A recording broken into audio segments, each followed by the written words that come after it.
Hey guys, PKM here, and I'm back with another video. Today is going to be about seborrheic dermatitis. And basically, what seborrheic dermatitis, in my mind, it's like severe dandruff. Like, I believe there's dandruff and flakiness and scaly scalp, and then there's seborrheic dermatitis. For dandruff, like basically you can just treat that with like a tea tree oil mixture. You don't ever apply tea tree oil straight to your scalp ever. A tea tree oil mixture and a Head and Shoulders shampoo.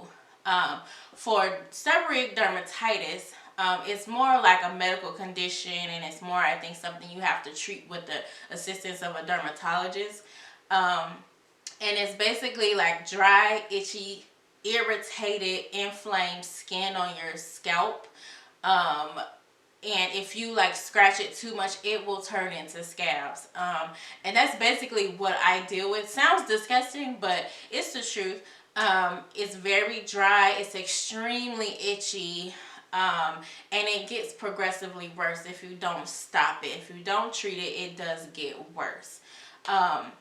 And today I want to talk about how I treat it, how I apply it, and some other like natural remedies for it. I've had seborrheic dermatitis for about 10 years. And the first time I got a prescription, I probably was about 22 or so, something around 21 or 22. And what I got was ketoconazole, 2%, from the doctor. And it helps so well. The active ingredient is, there's only one active ingredient, ketoconazole, and it clears it up in like a day or two. I use it at night, and the next, I use it one day, and then the next day it's like dried, all the scabs up, it's dry, all the dandruff is falling out, like the irritated itchiness is flattened. I don't feel like any irritation at all from my scalp after using this. If I'm having a like really severe case of it, I'll use it a second day. And that's kind of another way I want to talk about how I treat it a second day. If I have to do this a second day, it will dry my hair out like to the max. It'll make it really dry and crunchy, really brittle. It'll feel like my hair wants to snap in half if or just break off, and I would have to apply it in a certain kind of way so that I don't create like a too much breakage. So what I use is this applicator. I will like directly hit those areas that have irritation, or like that I'm experiencing like a lot of itchiness. I'll apply it directly to those areas and like massage it into my scalp only. And after that, I'll just continue with my regular like rinsing. And if it's a second day, obviously I'm not going to wash my hair with shampoo again. Like, I'm just going to use that. And then after, I'll just put like a very light layer of like maybe olive oil on it. Because you don't want to trap like any other fungus, or like your hair will produce oil over time.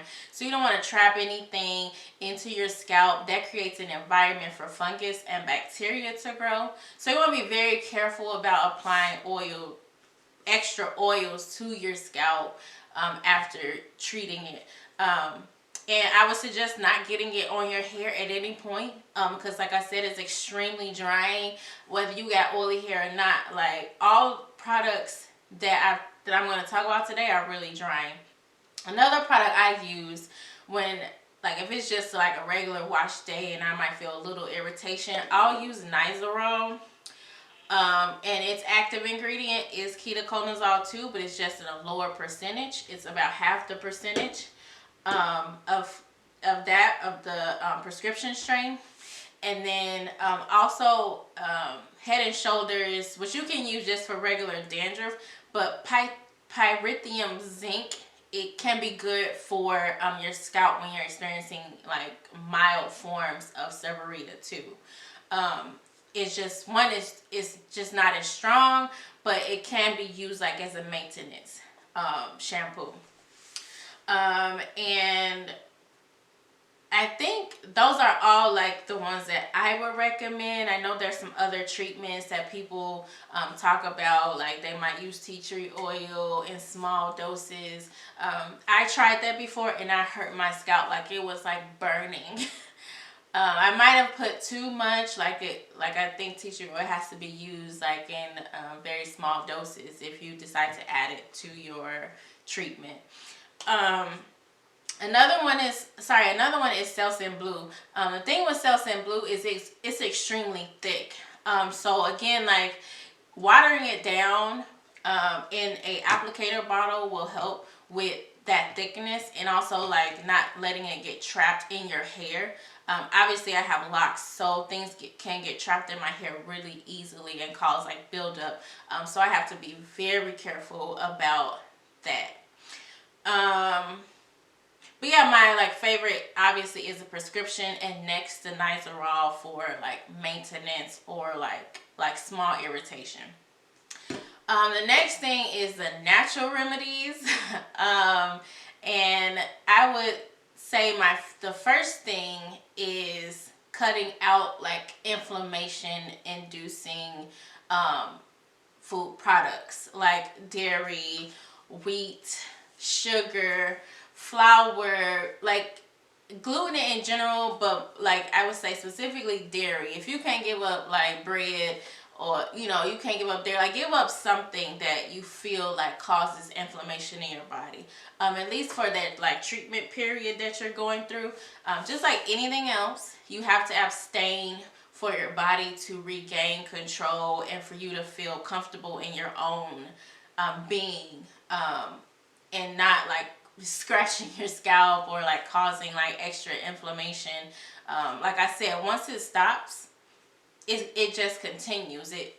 There's no way to like bring it back down without like some assistance. So cutting out dairy, wheat, and sugar for a period, and then reintroducing them slowly.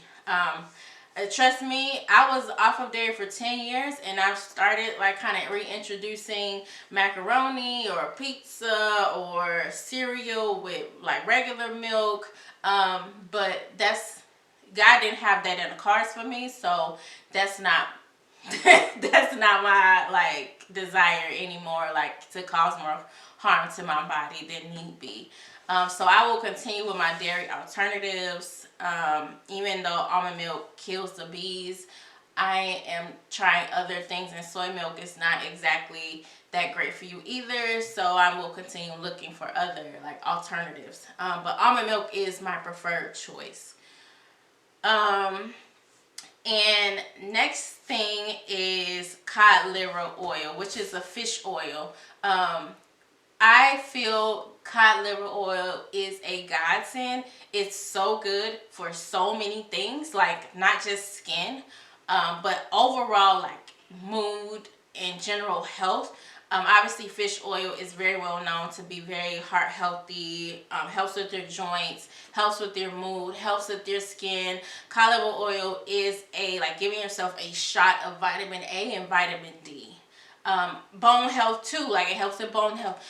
So it's like giving yourself like a steroid shot of those like specific vitamins straight into your bloodstream. So they're magnificent. They make me feel like I'm floating in the morning. Like usually like on a like regular day I'm dragging out of bed. I'm not like a terrible morning person, but I definitely sometimes can drag out of bed. When I'm on cod liver oil, I jump out of bed. I be like, let's get the day started. Who I need to call, where I need to go. Let's get some plans. I'm ready for the day after taking cod liver oil. But it is really disgusting. It's really nasty. So I like go off of it, and I will reintroduce it here and there. Also, it's really expensive. It's like $17 for like a bottle like this big. And you can only find it in like GNC, like any like other like natural alternative type stores. you might can find it like at Walmart, but I just wouldn't trust those things that are mass produced and just pushed off onto the shelf. I prefer it at a natural food store where they keep it like in a fridge or in a darker space, so, like places like that really care for like alternative medicines and that sort of thing. But that's all of my video. Let me know if you like it. Comment, subscribe, and I'll see y'all next time. Bye.